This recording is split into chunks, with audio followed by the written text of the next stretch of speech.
Olá, estamos aqui para mais um Rosilma Roldan e os Jovens Pensadores. E hoje nós temos aqui uma visita, um convidado muito especial que vai falar com a gente sobre o que anda acontecendo com as pessoas, né? Eu tenho lido, inclusive, algumas mensagens aí, WhatsApp da vida, Facebook, até amigos e amigas dizendo assim, será que todo mundo enlouqueceu? Hoje mesmo eu recebi uma mensagem assim, já que todo mundo enlouqueceu, não vai ter muito problema, porque todo mundo está normal, é uma loucura coletiva. Será que é isso mesmo? Então, eu vim trazer a vocês hoje o nosso convidado, que vai falar também dos cuidadores. Quem são os cuidadores? Os pais, os professores, responsáveis por idosos, por crianças, por outros adultos, pela família. Aliás, boa tarde, doutor Luiz. Somos todos cuidadores, será que não?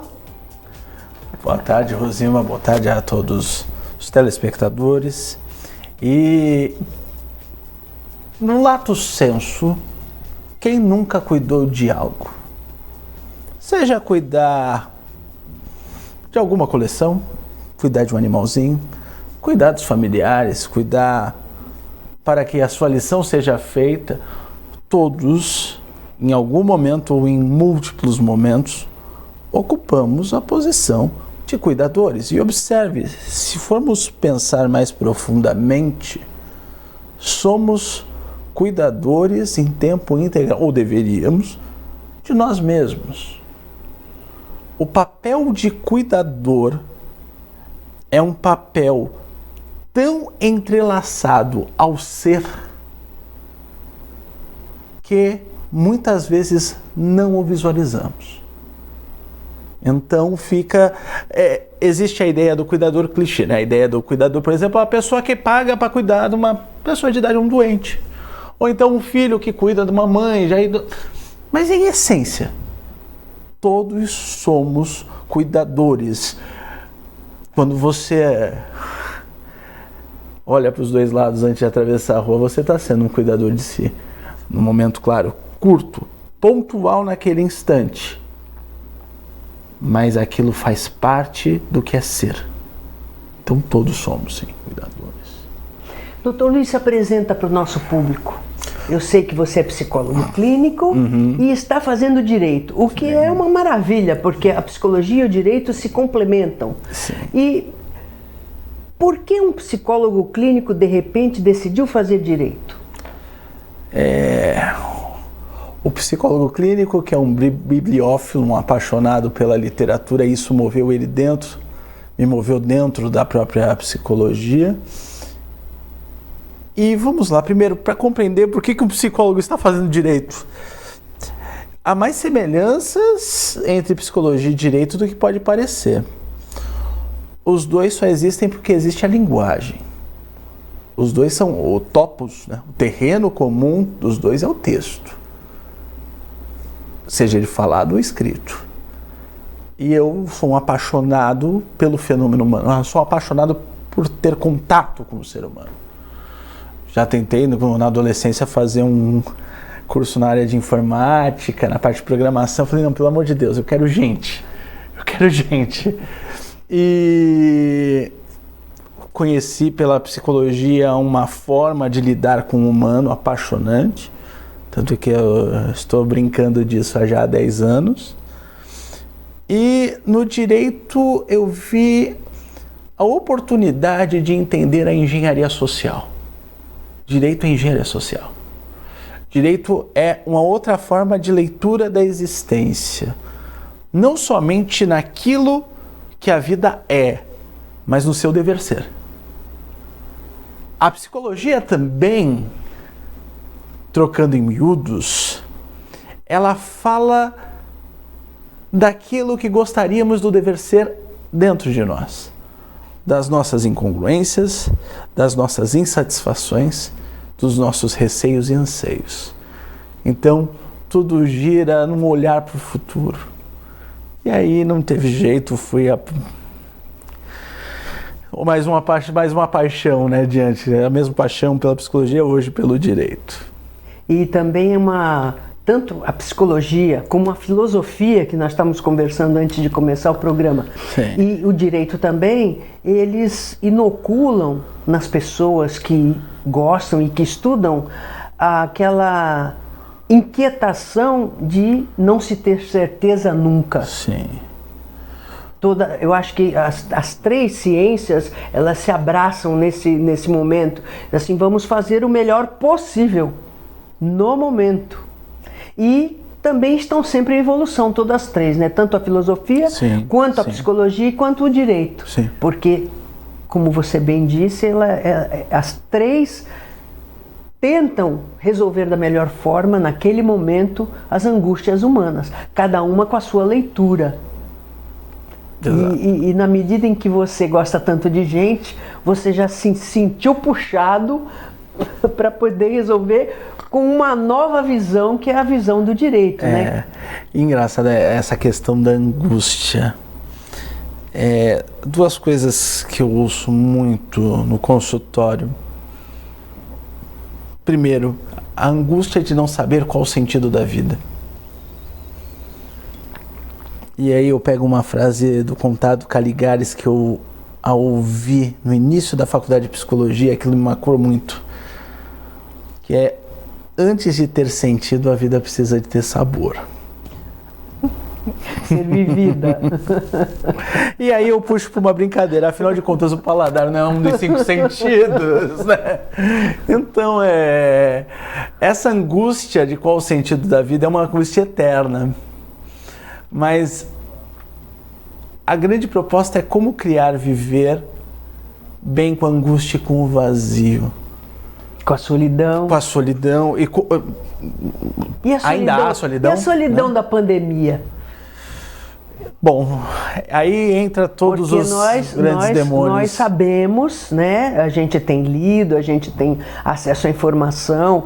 Muitas vezes a informação que nos chega não é de qualidade, muitas vezes distorcida, até para nos manipular, a gente sabe disso. Mas a gente sabe que muitas pessoas estão incomodadíssimas pelo fato de estarem presas em casa. Sim. Porque algumas pessoas tinham o costume de viajar sempre, de estar sempre andando, estar sempre indo no shopping, estar sempre viajando, enfim. E de repente, foi uma coisa que veio sem aviso, as pessoas foram obrigadas a conviver com os familiares, mas no meu entendimento, pior, conviver consigo mesmo na solidão. Você não podia mais tocar as pessoas, olhar as pessoas.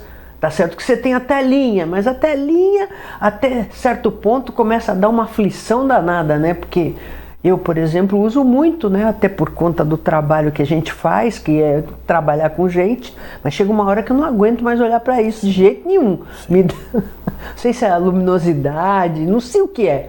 Né? Aí eu preciso, por exemplo, ir buscar um livro de papel para descansar. Sim, não, a luminosidade.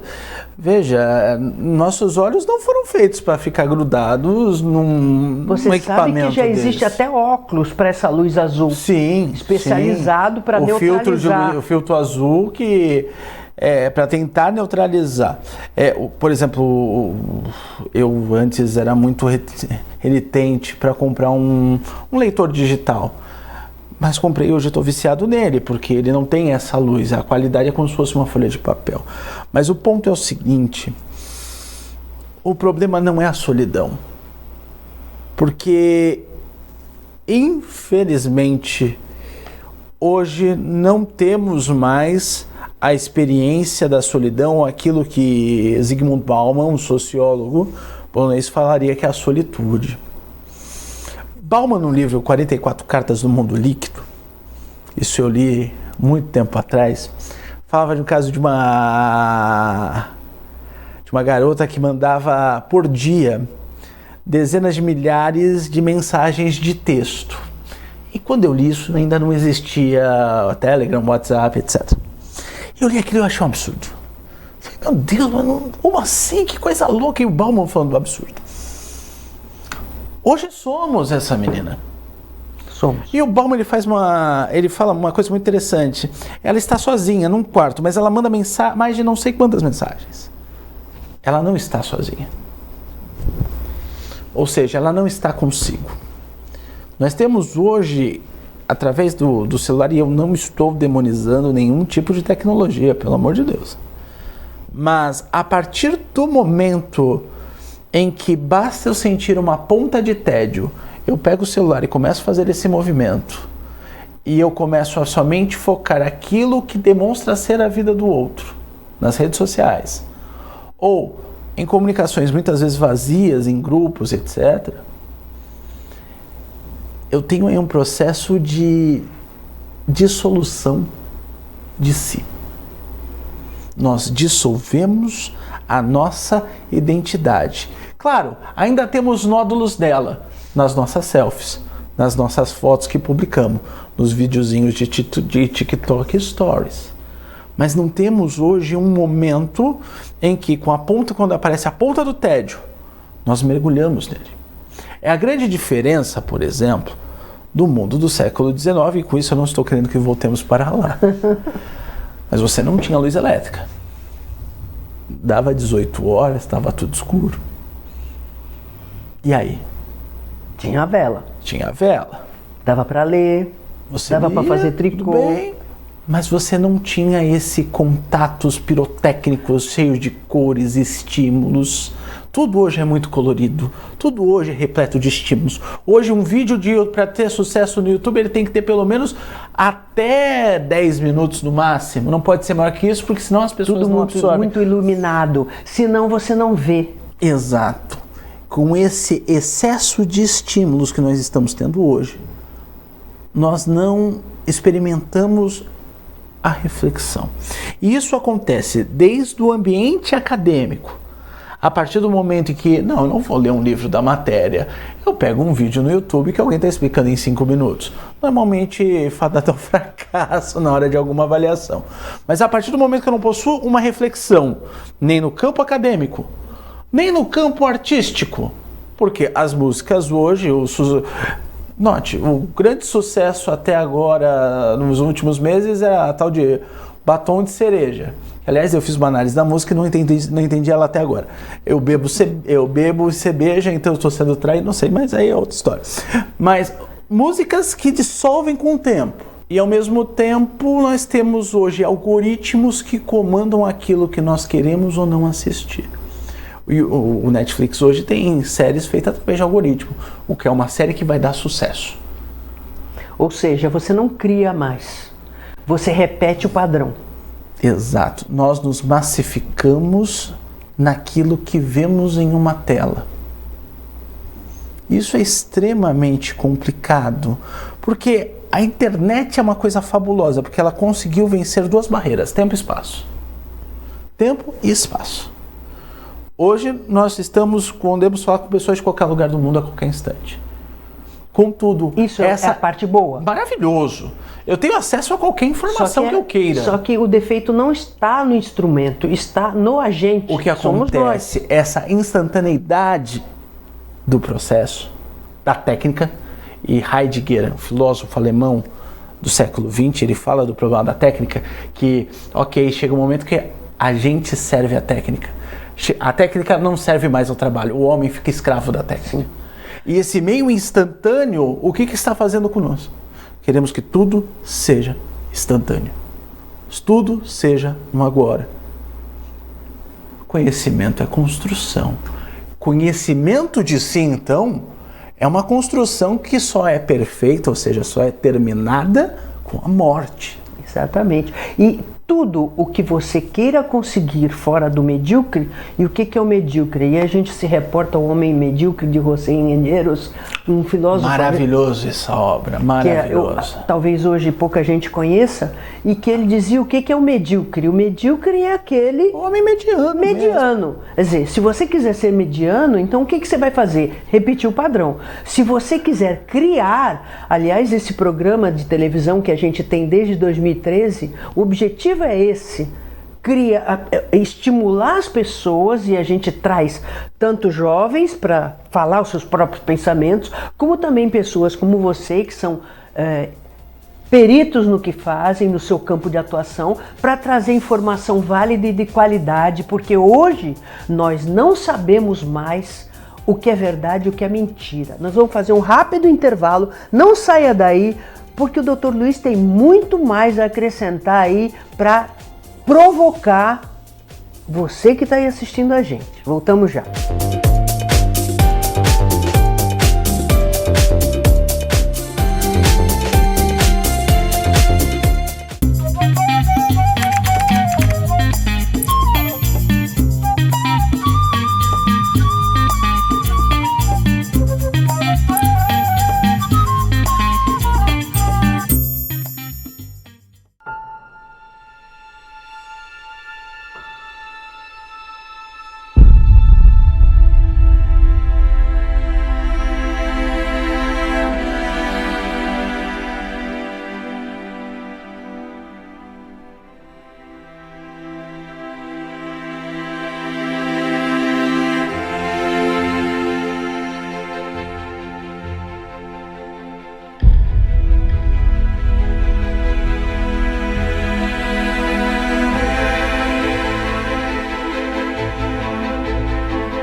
Pensando na facilidade e maior conforto para você, o aplicativo da TV Com oferece nossa programação ao vivo 24 horas e interação com nossas redes sociais. O app TV Com Play já está disponível no Play Store para sistema Android e no App Store para sistema iOS. TV Com, interagindo com você.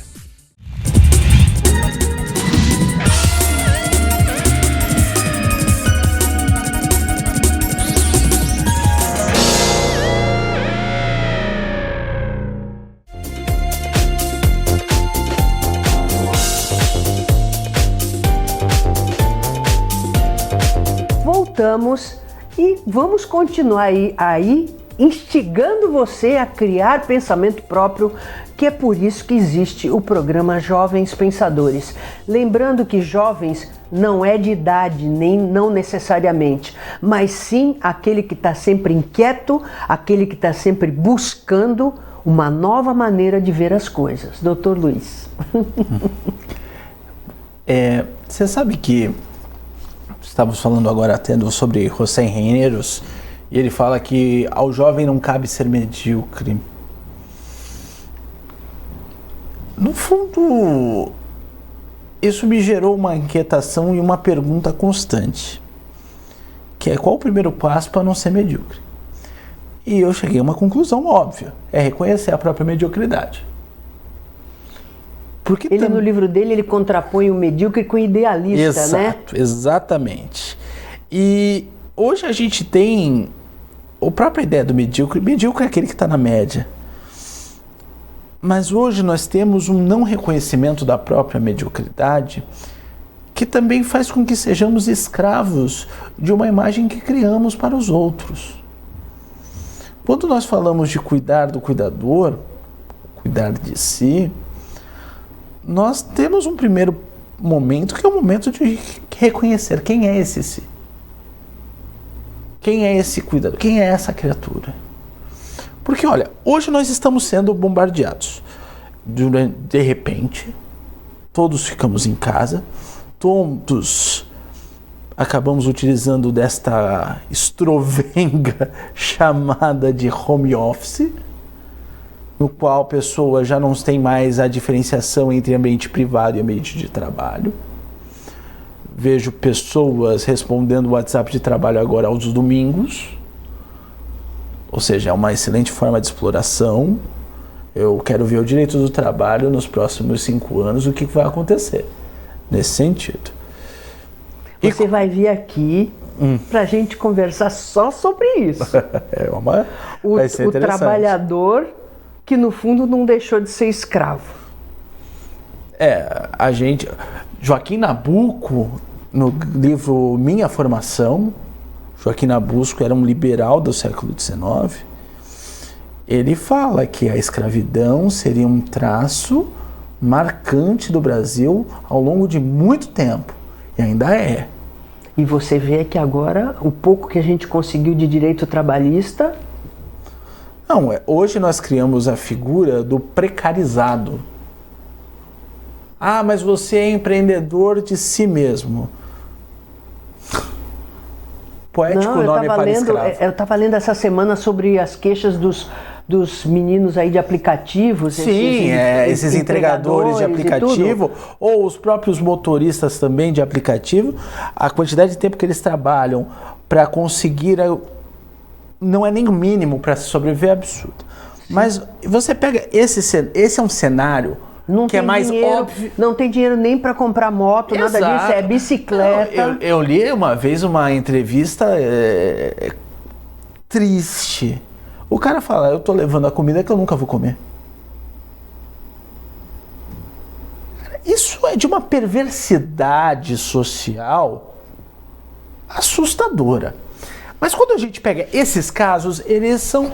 É latente, você vê ali.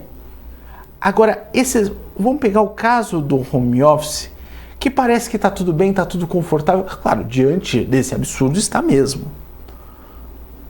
Mas fica uma superprodução. Tem que produzir a todo momento, você tem que ser eficiente e tal. Isso faz do ser humano uma ferramenta. Sim. O ser funcional. O ser humano, antes de tudo, é um inútil. Eu sempre brinco com isso, porque aí todo mundo se assusta. Como assim é um inútil? Claro, a partir do momento que somos úteis para algo, nós somos uma ferramenta. Se somos uma ferramenta, somos meio, deixamos de ser ser humano. Ser humano é fim em si próprio. Isso em tudo. Você pega um relacionamento fracassado, você vai ver que uma das partes usa o outro como meio. Seja o meio para o próprio gozo, para o próprio rancor, etc, etc, etc, etc. Hoje, a grande condução do desastre humano que estamos vivendo dentro da pandemia é que perdemos essa condição de apenas sermos.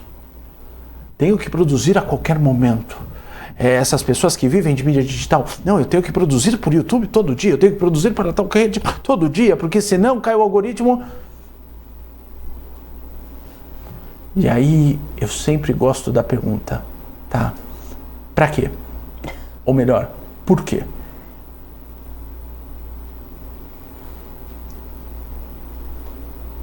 Hoje vivemos uma sociedade do cansaço. Quando voltarmos ao mundo normal,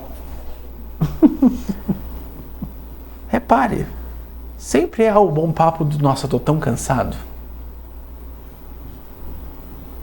É fruto dessa superprodução, superprodutividade. Eu sou um apaixonado por Bossa Nova. E tem um álbum portenho do Vinícius de Moraes, ele tocando em Buenos Aires. E o Vinícius, ele começa a falar de tarde em Itapuã, e ele fala que ele e o Toquinho estavam uma tarde de vagabundagem, ele fala de vagabundagem, tomando uma cachaçinha, tudo, e aí fez a canção. Eu me pergunto se os meus ídolos musicais, como Vinícius, Tom, Elis, Chico, Caetano, se eles tivessem esse mundo da superprodutividade, se eles teriam criado alguma coisa. E agora eu vou lembrar você de quem? Dos filósofos gregos. A escola peripatética. Sim. Eles tinham todo o tempo do mundo para pensar. O próprio Sócrates, com a maiêutica, que era a reflexão através da pergunta, né? Como um parto, né? Porque maiêutica vem de parteira, do grego. Hoje nós nos veríamos como belos vagabundos. E hoje a gente olha uma pessoa que tem uma profissão em tempo normal, ela não faz uma hora extra, mas ela não está não está suando a camisa. Ou seja, o absurdo virou norma, virou virtude. Claro, com isso eu não estou fazendo uma ode à vagabundagem, por óbvio. Mas eu estou pensando da seguinte forma: tudo tem limite, incluindo aquilo que somos capazes de fazer. E o descanso é importante para a saúde mental e até para a própria produtividade intelectual. Nós sabemos disso. Domênico de Masi tem um livro, ele tem vários. É o Papa do Ócio. E ele tem o ócio criativo. Do ócio criativo. Que o primeiro a tratar do assunto, assim, numa obra mais no final do século XIX, século XX, é Paul Lafargue. Amaldiçoado na sociedade de hoje porque ele era genro do Karl Marx, né? Pode falar o nome de mas não pode falar esse nome, não. Mas Domênico de Masi, ele traz um livro próprio, O Ócio Criativo. O Paul Lafargue, ele fala do direito à preguiça no livro dele. E você vê que, de fato, é necessário parar, primeiro, para se estar consigo em relação consigo próprio. Porque o ser, ele é relacional. Quando eu vejo, muitas vezes, eu preciso saber quem eu sou além dos meus papéis. Os seus papéis delimitam quem você é. Na relação com o outro, você tem a denominação ou o aparecimento do fenômeno que é você. Mas isso também na sua relação consigo. O ponto é, em que nível estamos nesse relacionamento conosco mesmo? Doutor Luiz, eu já vou propor aqui, nós estamos terminando o programa, vou propor aqui no ar, que é para amarrar você, para a gente fazer uma série. O que você acha? Vamos bolar uma série? Por mim. A gente escolhe os temas porque muito interessante o nosso papo, o nosso programa é muito curto, eu acho que as pessoas estão precisando dessa reflexão. Muito obrigada pela participação de hoje, fica o convite, tenho certeza que vai aceitar. Já está aceito, pode ter certeza. O nosso programa Jovens Pensadores é para instigar o pensamento, a criação do pensamento novo, e eu acho que o Dr. Luiz tem muito a nos acrescentar neste programa, que é para incentivar a criação do pensamento próprio e não simplesmente a gente repetir o padrão. Espero que você tenha gostado do programa de hoje, com a promessa da volta do Dr. Luiz numa série. Nós vamos escolher temas que você vai gostar muito e espero estar novamente com vocês sábado que vem às 15 horas, com reprise segunda-feira às 17h30. Lembrando que pomos tudo no YouTube para você assistir e rever quando quiser. Até lá!